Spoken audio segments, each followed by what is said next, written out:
Mari kita berdoa sebelum kita mendengarkan kebenaran firman Tuhan pada kali ini. Bapa kami dalam kerajaan surga, sekali lagi ya Tuhan, pada saat hari ini kami datang kepadamu. Kami bersyukur Tuhan untuk anugerah hidup yang Kau berikan kepada kami, sehingga Tuhan terus menjaga kami melalui semua kesukaran yang kami alami sebagai manusia yang hidup dalam dunia ini. Kami mempelajari firman-Mu Tuhan pada hari ini. Suci kuduskan kami dengan kuasa darah Yesus yang berkuasa, dan kami mengistiharkan damai sejahtera dan kemenangan dari Yesus Kristus yang memberikan keselamatan kekal kepada kami di dalam nama dan darah Yesus yang berkuasa, di dalam nama Tuhan Yesus Kristus. Amin. Mari bersama-sama dengan saya membaca di dalam Kisah Para Rasul bab 4 ayat 11 dan ayat yang ke-12. Kisah Para Rasul bab 4 ayat 11 dan ayat 12. Mari bersama-sama dengan saya membaca. Yesus adalah batu yang dibuang oleh tukang-tukang bangunan, yaitu kamu sendiri. Namun ia telah menjadi batu penjuru. Ayat yang ke-12. Dan keselamatan tidak ada di dalam sesiapapun juga selain di dalam Dia. Sebab di bawah kolong langit ini tidak ada nama yang lain yang diberikan kepada manusia yang olehnya kita dapat diselamatkan. Dan saya juga senang sekali membaca di dalam Alkitab versi Borneo. Namun saya hanya membaca di dalam ayat yang ke-12. Firman Tuhan berkata, tiadalah penyelamatan melalui sesiapa yang lain, karena tiada nama lain di bawah langit ini diberikan dalam kalangan manusia yang dapat menyelamatkan kita. Berdasarkan kepada pembacaan ini, maka saya menarik satu tajuk, yaitu keselamatan.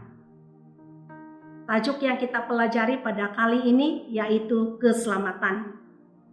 Titik pusat pemikiran Alkitab sejak kejatuhan manusia dalam dosa terdapat di dalam Kejadian bab 3, di mana manusia memerlukan keselamatan baik secara individu maupun sebagai sebuah masyarakat yang memerlukan pertolongan.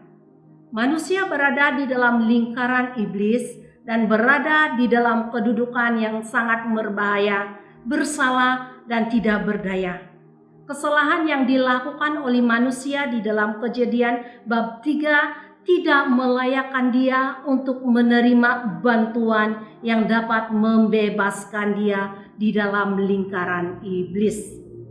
Tidak ada kepandaian atau hikmat atau kekuatan manusia yang mampu memecahkan masalah tersebut untuk dapat keluar dalam lingkaran iblis.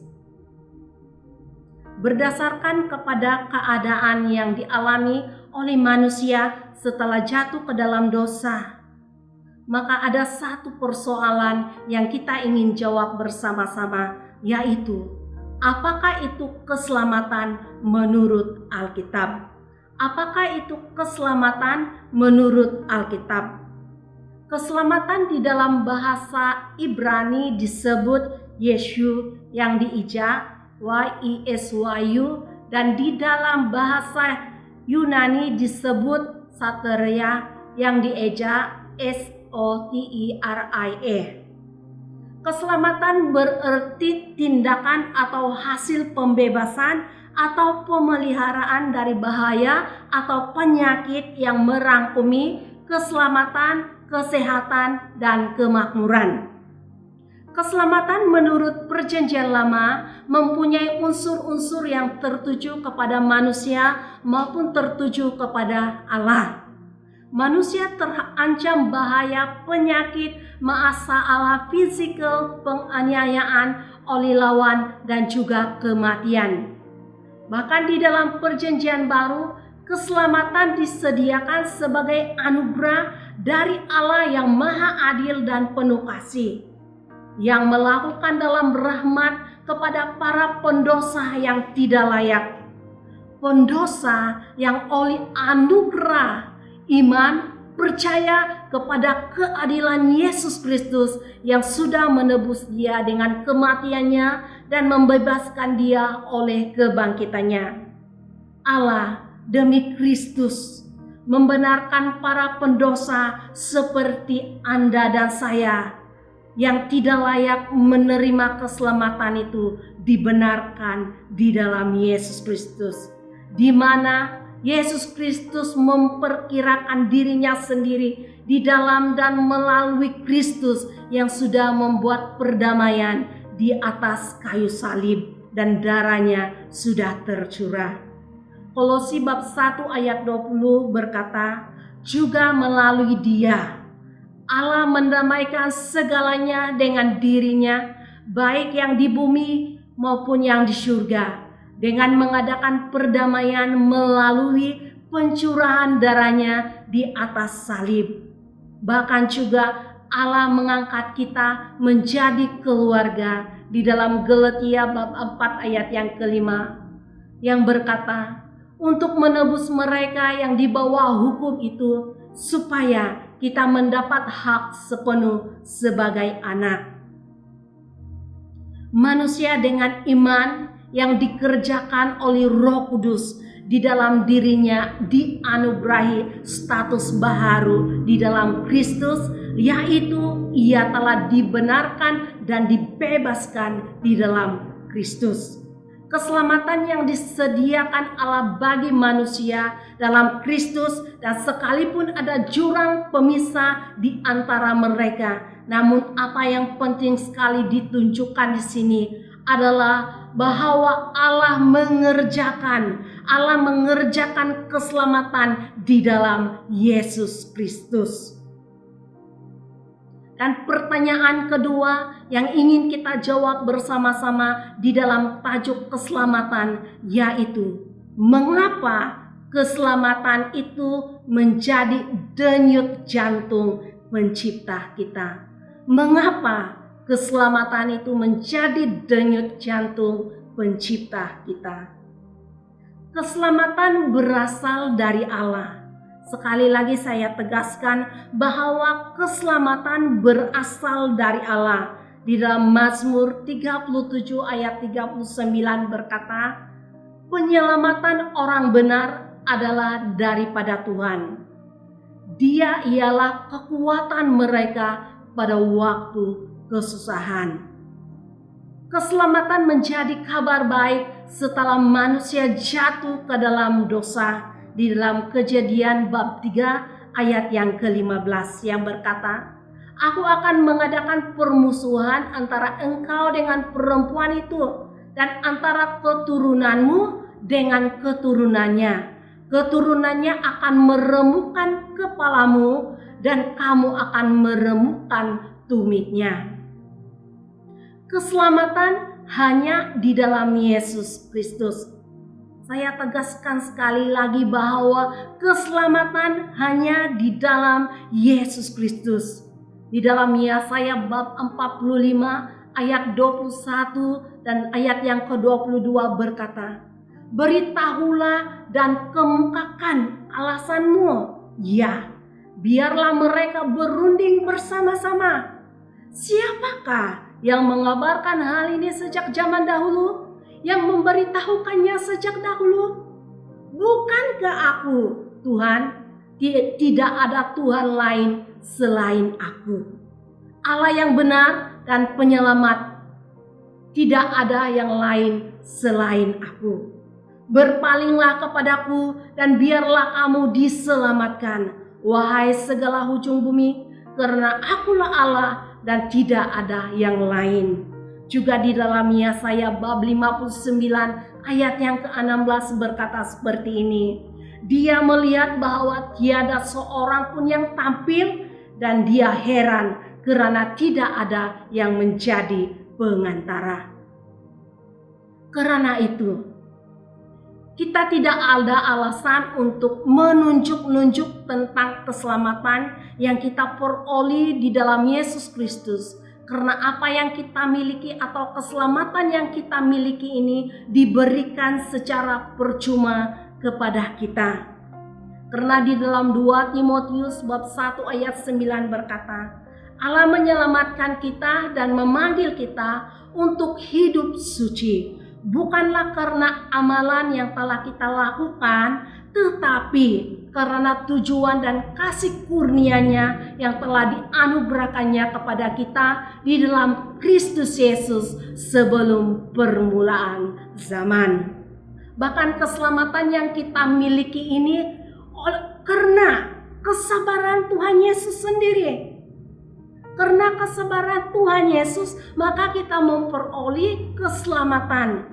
Di dalam 2 Petrus bab 3 ayat 15 berkata, anggaplah kesabaran Tuhan kita sebagai penyelamat. Sebagaimana saudara kita yang dikasihi Paulus telah menyatakan dalam suratnya untukmu dengan kebijaksanaan yang telah dikurniakan kepadanya. Pertanyaan yang ketiga yang akan kita jawab di dalam tajuk keselamatan ini adalah, mengapa aku perlu mempertahankan keselamatan dalam Yesus sedangkan dunia membenci Kristen? Sekali lagi saya ulang pertanyaan ini. Mengapa aku perlu mempertahankan keselamatan di dalam Yesus Kristus sedangkan dunia membenci Kristen? Mengapa dunia membenci kekristenan? Ataupun mengapa dunia membenci Kristen? Awalnya, dunia membenci Yahudi atau Israel. Karena dari mereka lah Tuhan dilahirkan sebagai penyelamat dan penebus dunia. Kini terlebih lagi dunia membenci Kristen dengan amat sangat karena hal ini. Karena dunia membenci Tuhan Yesus yang adalah satu-satunya jalan, kebenaran, dan hidup. Tidak ada alternatif lain. 1 Yohanes bab 3 ayat 13 berkata, Janganlah kamu heran, saudara-saudara, apabila dunia membenci kamu. Matius bab 5 ayat 6 berkata, berbahagialah orang yang lapar dan haus akan kebenaran, karena mereka akan dipuaskan. Di dalam ayat yang ke-10 berkata juga, berbahagialah orang yang dianiaya oleh sebab kebenaran, karena mereka lah yang empunya kerajaan surga. Ayat yang ke-11, berbahagialah kamu jika karena aku kamu dicela dan dianiaya dan kamu difitnahkan segala yang jahat. Ayat yang ke-12, bersukacita dan bergembiralah karena upahmu besar di surga, sebab demikian juga telah dianiaya nabi-nabi yang sebelum kamu. Bahkan juga saya mau membaca di dalam Lukas bab 6 ayat 22 yang berkata, berbahagialah kamu jika karena anak manusia orang membenci kamu. Dan jika mereka mengucilkan kamu dan mencela kamu serta menolak namamu sebagai suatu yang jahat. Di dalam ayat yang ke-23 juga berkata, bersukacitalah pada waktu itu dan bergembiralah, sebab sesungguhnya upahmu besar di surga. Karena secara demikian juga nenek moyang mereka telah memperlakukan para nabi. Juga saya mau membaca di dalam Roma bab 10 ayat 1.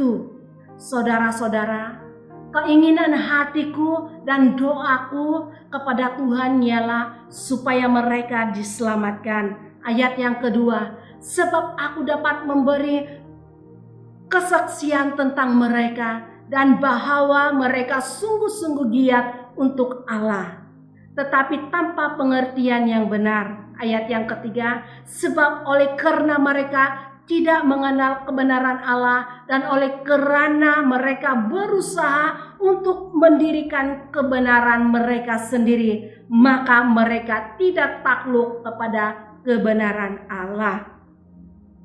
Dan alasan yang terakhir mengapa kita perlu mempertahankan iman kita di dalam Yesus Kristus dan mempertahankan keselamatan di dalam Yesus Kristus adalah di dalam Yesaya bab 66 ayat yang kelima.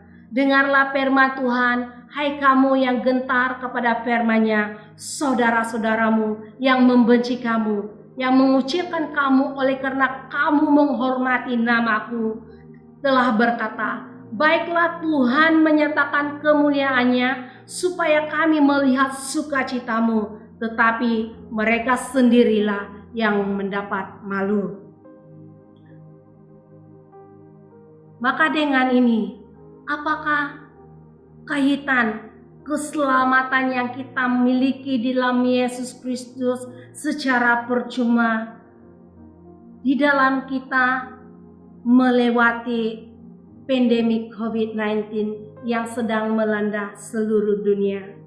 Satu hal yang dapat saya saksikan secara pribadi adalah bahwa kita ingat bahwa kita bukannya tidak terkalahkan. Kita ingat bahwa kita bukannya tidak terkalahkan. Apa yang dapat kita simpulkan adalah bahwa pelajaran yang kita miliki di dalam kita melewati penyakit ini adalah mengingatkan bahwa Anda dan saya bukan manusia super. Kita bukanlah manusia yang kebal dengan keadaan yang terjadi di dalam dunia hari-hari ini. Karena kita hidup di dunia yang sama dengan orang lain, dengan kompleks dan risiko jangkitan yang sama. Maka dengan itu kita harus hidup bijaksana di hadapan Tuhan. Dan bagi saya secara pribadi, saya masih mengingat dengan jelas minggu terakhir kita beribadah bersama-sama di dalam gereja ini, di mana pada pagi-pagi hari Minggu itu saya berdoa tentang penyakit ini. Saya berdoa dengan bersungguh-sungguh kepada Tuhan supaya kita dapat melewati penyakit ini, ataupun dengan sedikit mungkin doa yang agak sombong supaya kita terhindar dari penyakit ini. Tetapi pada waktu saya berdoa, apa yang saya alami secara pribadi, ketika saya berdoa, saya terhenti sejenak. Karena kenapa? Saya mendengar di dalam telinga saya berkata seperti ini. Perkataan itu cukup jelas sekali, perkataannya seperti ini. Termasuk gereja SIB pun tidak kebal dengan penyakit ini. Termasuk gereja SIB pun tidak kebal dengan penyakit ini. Maka dengan itu, sebagai orang yang mengasihi dan mencintai Tuhan, menuruti apa yang saya dengar secara pribadi. Karena apabila kita melihat di luar sana, tidak kira orang Kristen sungguh-sungguh atau orang bukan Kristen mengalami kematian yang sama karena penyakit ini. Maka dengan ini, mari kita bersama-sama mensyukuri keselamatan yang kita miliki di dalam Yesus Kristus. Maka dengan ini sekali lagi, saya mengundang kita semua untuk bersyukur untuk keselamatan yang telah kita terima secara percuma di dalam Yesus Kristus. Dan mari kita berdoa. Bapa kami dalam kerajaan surga, kami bersyukur Tuhan, karena kami sudah pun bersama-sama belajar tentang tajuk keselamatan ini. Sejujurnya Tuhan, saya tidak cukup sempurna untuk menjelaskan tajuk ini. Tetapi saya berdoa supaya Roh Kudus yang bekerja di dalam hati kami semua, yang akan menambah ilmu pengetahuan kepada setiap kami yang mendengar dan belajar firman Tuhan ini. Suci kuduskan kami, dan kami mensyukuri keselamatan yang kami terima di dalam Yesus Kristus. Dan kami mensyukuri keselamatan karena kami terhindar dari penyakit yang menular ini. Walaupun ada di antara orang-orang percaya yang meninggal karena penyakit COVID-19 ini Tuhan, tetapi kami mengucap syukur karena mereka juga sudah menerima upah dari Tuhan. Maka dengan ini kami mengakhiri pendengaran dan pembelajaran kami akan firman-Mu di dalam nama dan darah Yesus yang berkuasa, di dalam nama Tuhan Yesus Kristus. Amin.